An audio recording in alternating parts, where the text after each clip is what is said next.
Hey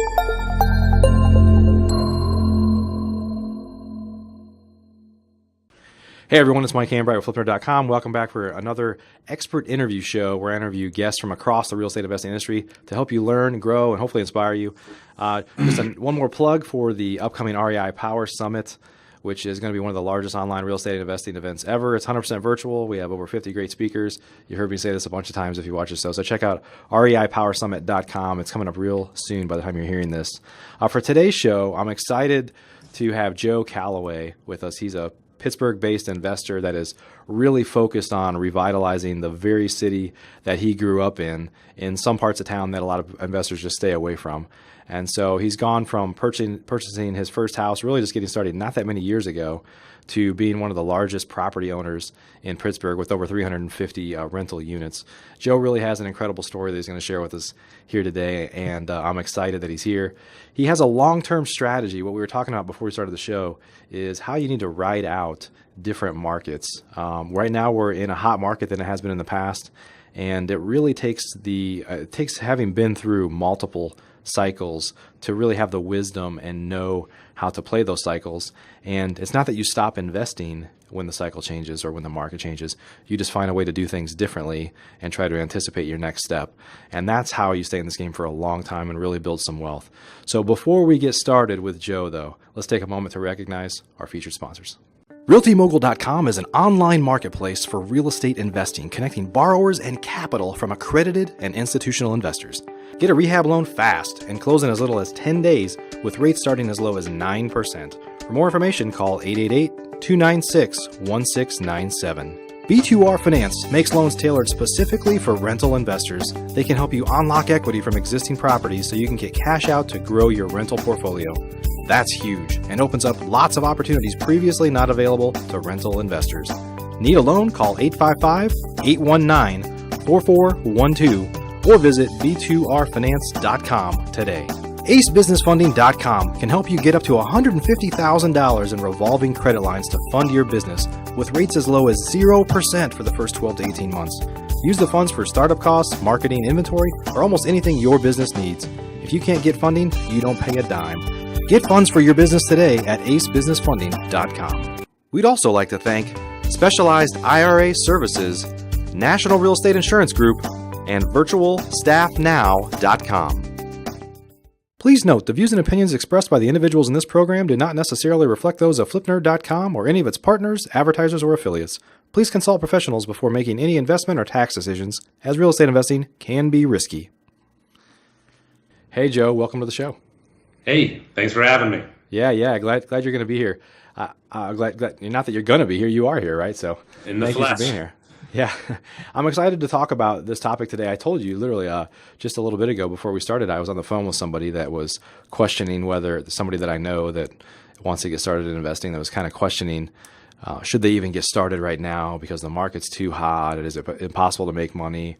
And I said some of the same things that you're going to teach us today is you just do things differently. Like in some markets you may hold more, in some markets you may focus on wholesaling more.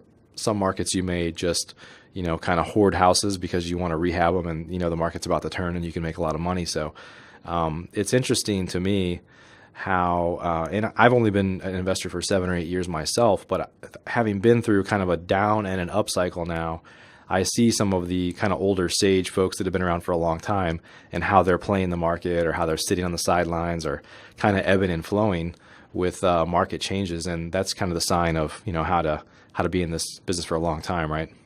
Definitely. I've been in it since early 2000s. I was a young man in the Navy and trying to learn the game. And I went through, an up cycle, a down cycle, and now another up cycle. And frankly, I'm preparing for the next down cycle because that's the best time to make your money in this industry. Yeah.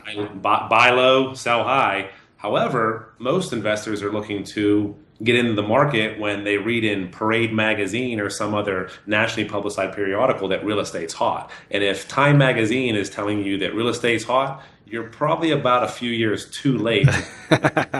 It's true. It's and the great thing is in a down market, and this is why we did so well in the market from kind of 2008 to 2011 is everybody that we were talking to about buying people that were selling houses to us, you just saw it on their face. They're hearing on the news how bad the market is. And they were just dumping their houses because they're like, oh man, I hear how bad it is. It just keeps getting worse. And, we were like, yeah, the media says it's real bad out there. It must be, Right. And it's true. So we were, to be counter-cyclical is a good thing.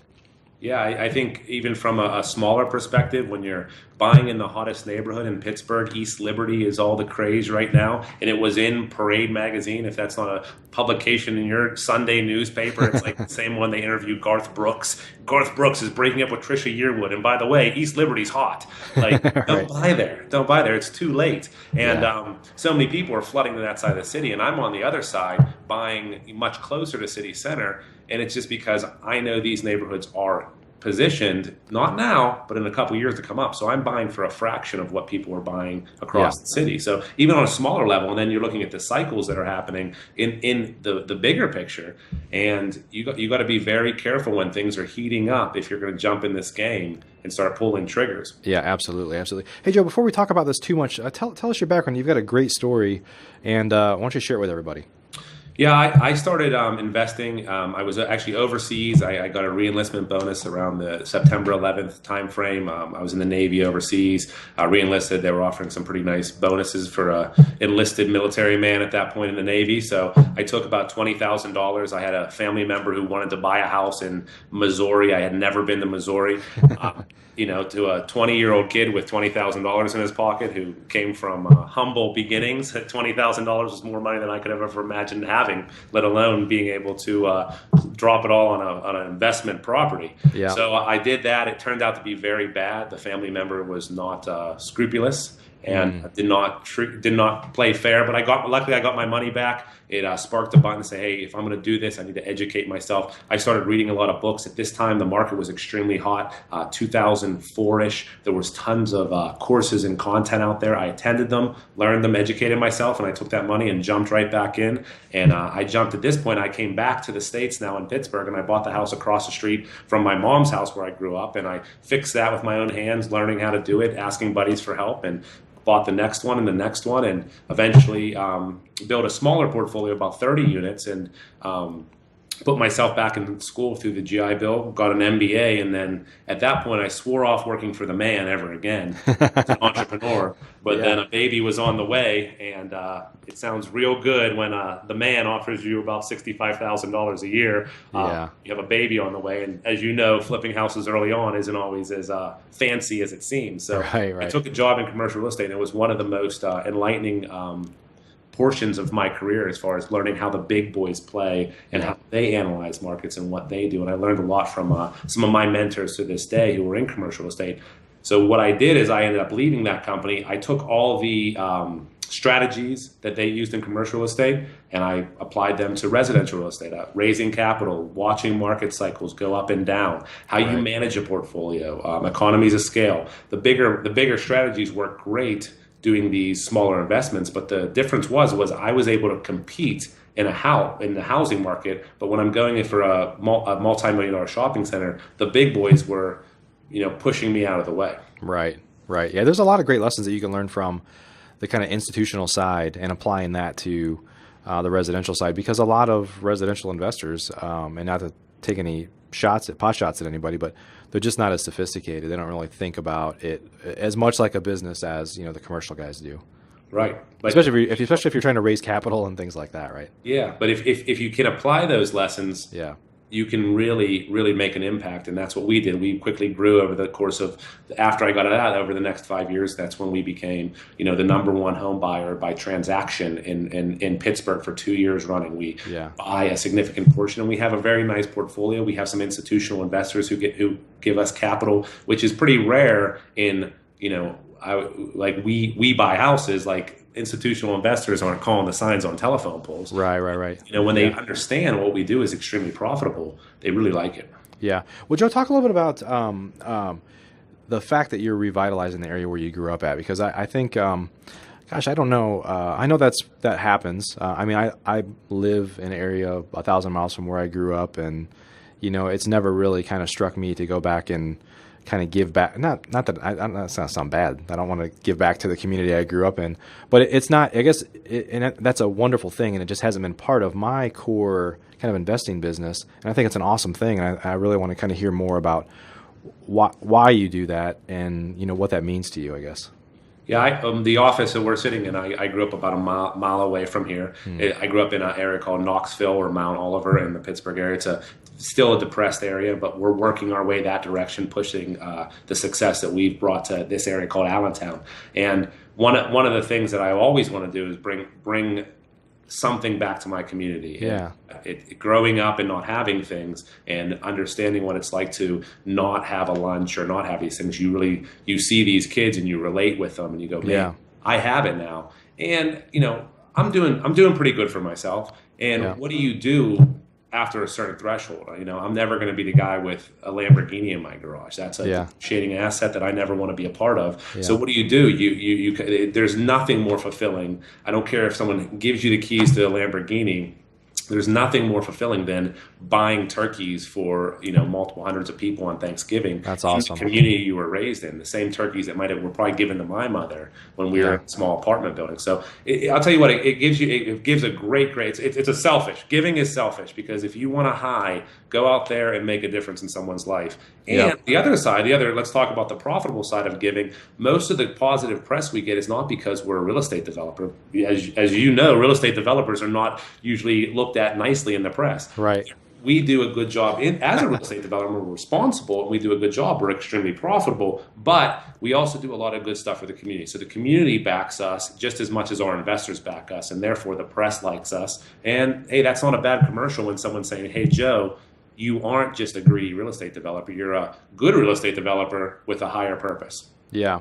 I would say, we do a lot to give back in other ways, I guess, charitably. My wife is very active, but recently we were involved with a Habitat for Humanity type thing. It was a different organization. It was kind of Homes for Heroes, of giving a house to a veteran. And then, I don't do work in my own houses at all, but I was out with a paintbrush. My wife and my son were out there, and there was just something about it. It just felt really good to kind of do something for somebody else that is the type of physical activity that I don't even do on my own home. But it just felt good to just, to kind of do that. So, man, I commend you for that. That's awesome.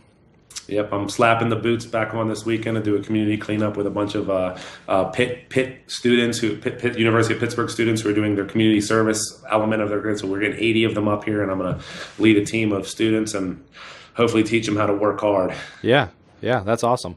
Well, let's talk a little bit about kind of market cycles, and kind of maybe just kind of share some lessons of how you look at things and what you do, and maybe try to educate us in the process.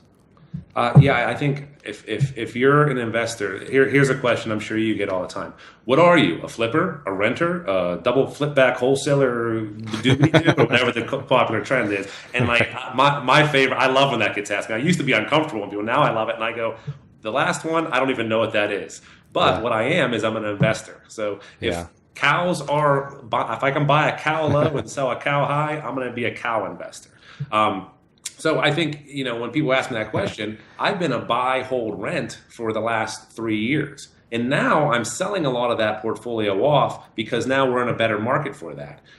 So now people are rushing to flip. But what are they doing? They're buying high and selling higher. But I bought low, waited 2 years, and now I'm going to sell high. Mm-hmm. So just following these cycles and doing what the crowd is not doing makes you, multiple times more money. So you follow these cycles, and they're not projectable if you're trying to time the market day by day in the stock market. But in the real estate market, we know since longer than you or I have been alive, it's been every 7 years. It goes up and down, plus or minus 2. Sometimes it extends, sometimes it contracts. But for the most part, you can follow these indicators, and they can tell you should be either buying and holding, or flipping, or wholesaling. And you should be doing that in a time that allows you to make the most profit, not when everyone else is doing it. Yeah.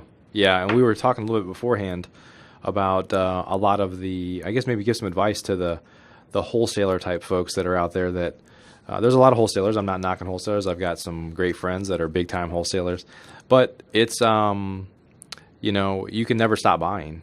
No. And if you're not holding, you're not building wealth, and so you can never stop working. It's this hamster wheel of, you've got to keep doing the same thing every day, which is how a lot of people start. But maybe kind of talk how people can kind of transition into being a little more strategic from, just wholesaling if that's what they're doing, or even just rehabbing if they're just straight rehabbing everything.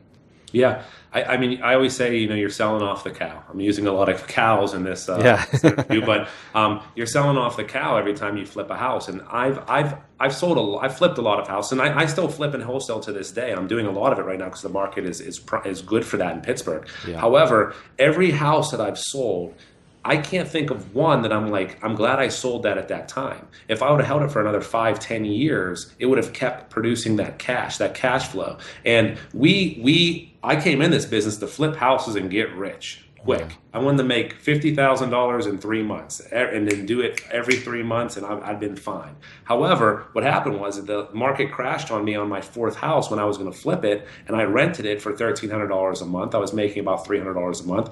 Big pain at that point, but that house I still own, and I rent that for $1,800 a month. I have about 4 more years on that mortgage. Right. It's about a $250,000 house. So the end of the day is, and I'm in that house for about 110.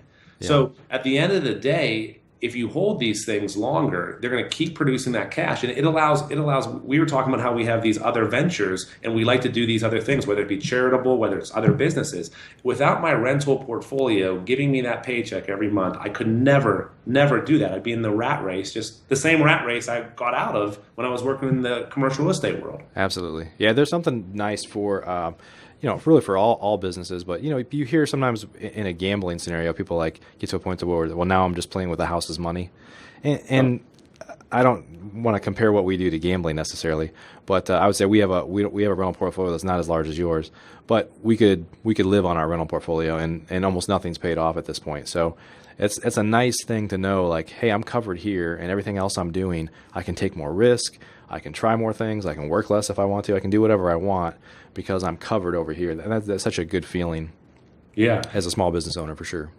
And here's something that I always look at. I think the viewers and listeners can think about is those houses that I'm making $300 a month off of. $300 a month isn't going to pay my bills. Now you multiply that by my portfolio, and right. We don't make $300 on all of them. Obviously, it's less than that. But if you multiply any number in there, it's from 50 to 300, and some we make even more. Multiply that by 300. I think we're approaching 350 at this point.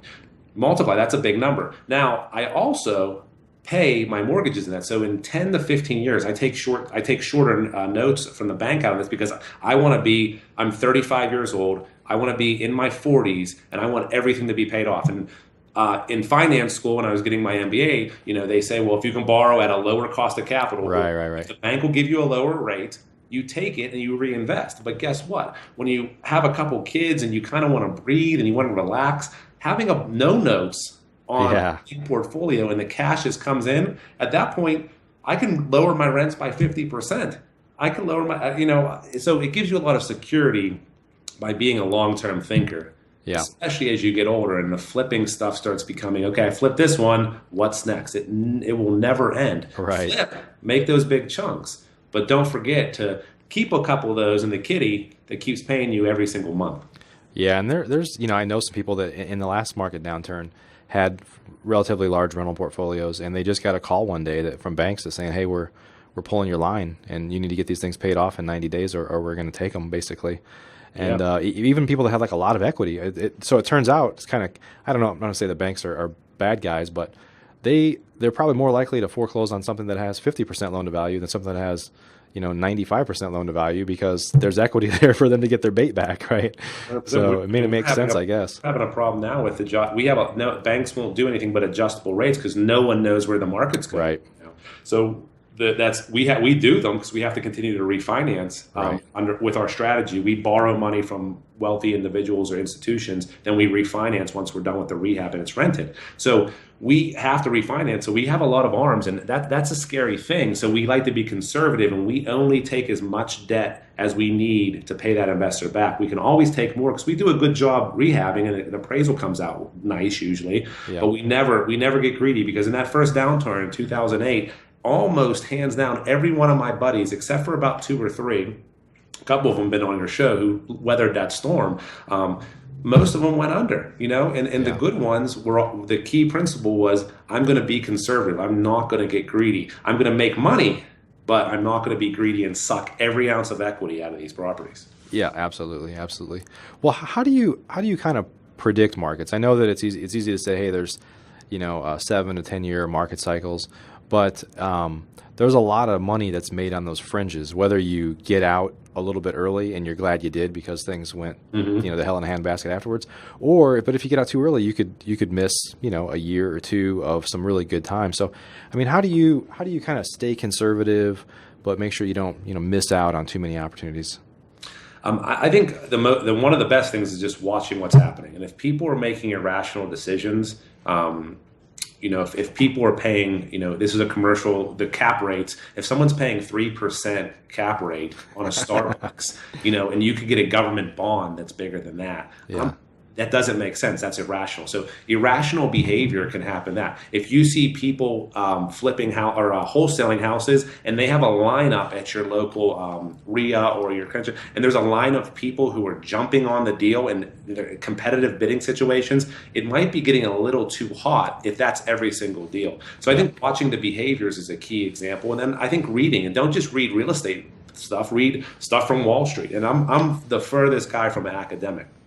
We have a phrase in Pittsburgh called yins, and my wife, when I met her, forced me to stop saying yins. So the yins are at heart, who is not an academic, but force yourself to read some of this boring stuff from The Economist, and they'll give you a lot of relevant information. And it might not be totally relevant, but if there's a cycle in the oil and gas market, if there's a cycle in this, if there's a cycle in that, it's going to affect everything. So reach out and start just digesting some of this more boring stuff about the actual global and local and regional economies. Right, right. Any advice, Joe, for people that are, because a lot of real estate investors, they're individuals, they're lone wolves, they're kind of by themselves.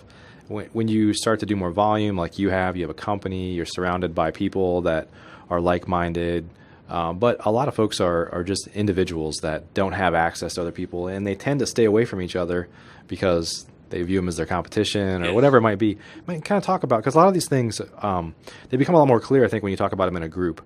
People kind of share their ideas. You start to formulate what you believe to be true, but it's hard to do that if it's all just in your own mind and you can't kind of banter and stuff. I mean, any advice to the smaller guys out there, the independents that I'd say don't have the same resources that you do, maybe? If you're watching this and you see Mike or myself as competition, stop it. Because this is a big market, and we're big boys in this market, but we're still little tiny gnats in relation to the bigger picture. Even in Pittsburgh, I'm a small piece of the pie. So there's so much to go around. So reach out to your peers. Start asking people.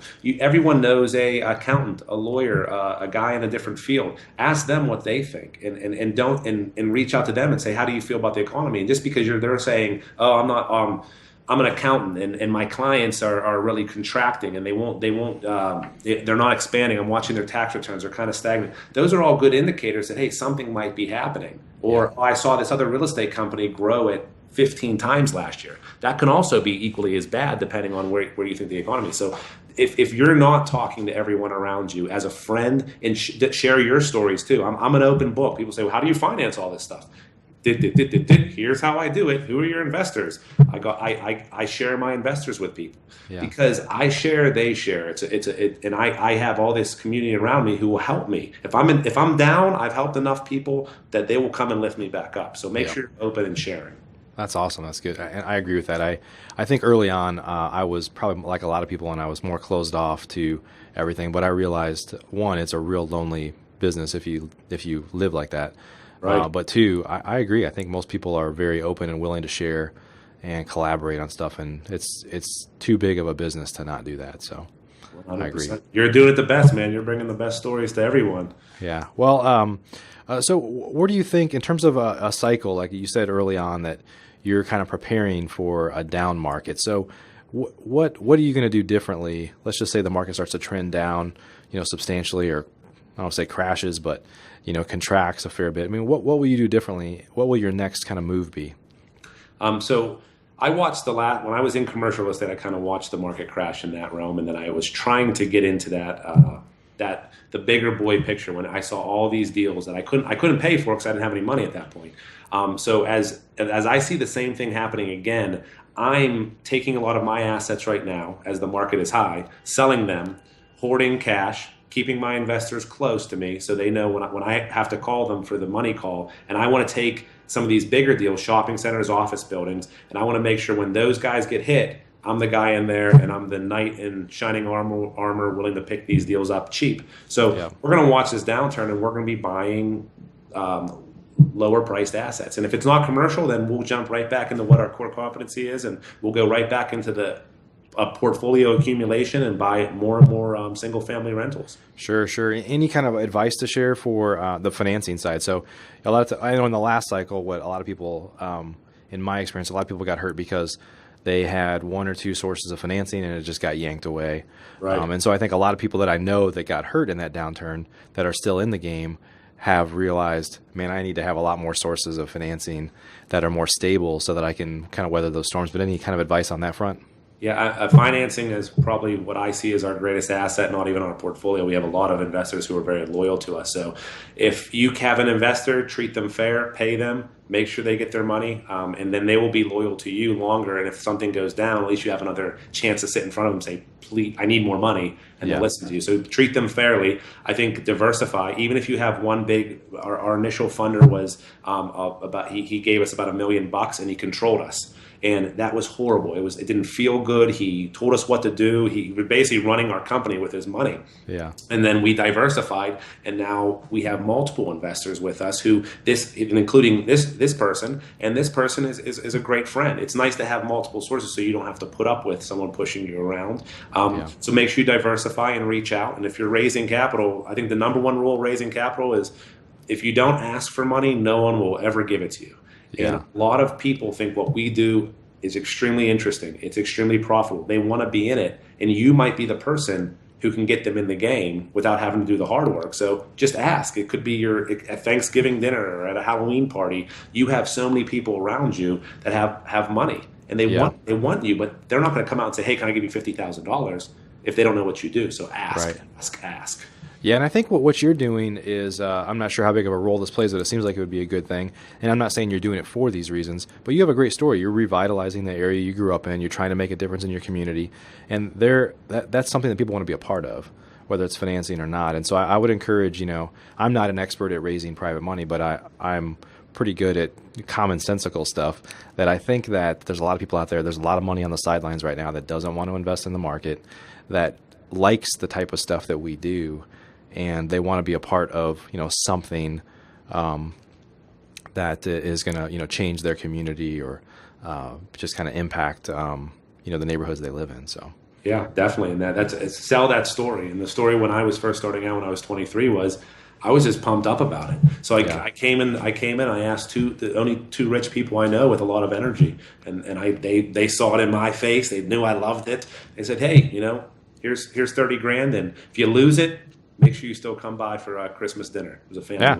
Oh, that's cool. So show that passion when you're asking for this money. And I think people will see it, whether you're an older, sophisticated investor or you're a newbie and you just want to get in the game. Yeah, awesome. Well, Joe, any kind of final words of wisdom? We talked mainly about market cycles, but anything we talked about today? Where we got just a couple more minutes here. Any kind of final words of wisdom? Action.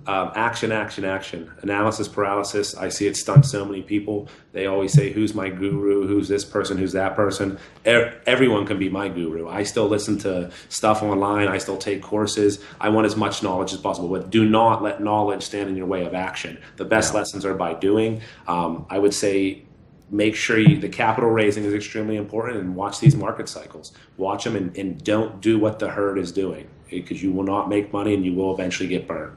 Yeah, awesome. Well, Joe, hey, thanks for spending time with us today. Definitely appreciate you being here. Great, man. Thanks for having me. I really appreciate it. Yeah. Hey, if folks want to learn more about you or some of the great work you're doing, where would they go? Where should they go? They can follow me on Facebook at Joe Calloway, re360co.com. RE360 is my company. They can Google that. RE360 LLC is our Facebook page, and we're on Twitter and all that fancy stuff as well. So Google it, RE360 in Pittsburgh, and we'll come up. Awesome. Well, Joe, thanks again for being here today. I wish you all the best. Thank you. Have a good day. Are you a member of FlipNerd.com, the most robust real estate investing platform in existence? where you can find off-market wholesale deals and great vendors literally in your market. You can get access to advice from experts and learn about local clubs and events right in your backyard. If not, please visit flipnerd.com and register for a free account. You can register in less than a minute. It's pretty much the coolest site that's ever existed in the real estate investing industry. So get on over to flipnerd.com.